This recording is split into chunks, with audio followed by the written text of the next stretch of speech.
solo hangin ke yari ngasya ke lo chi thein mai lam hun na khut sunga ken hong ap hin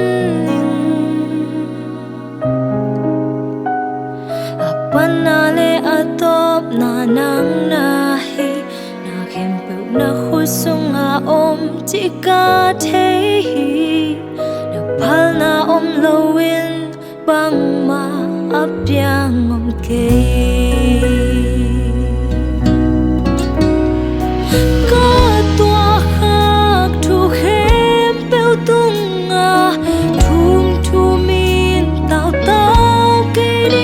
Asya gelo pasyan namin hong patning kaluan hi tui te de na hong te pi ka pasyan na hi bang bang hong piang song namin hong patning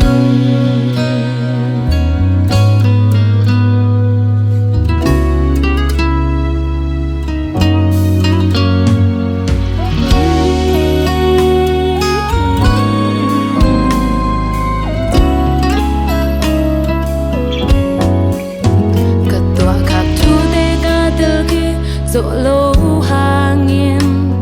ke yari ngasya gelo chi thein kamai lam hun na ko sunga ken hong ap kin min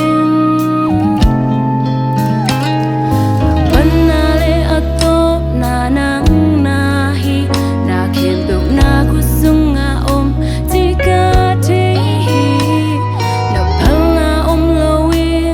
bang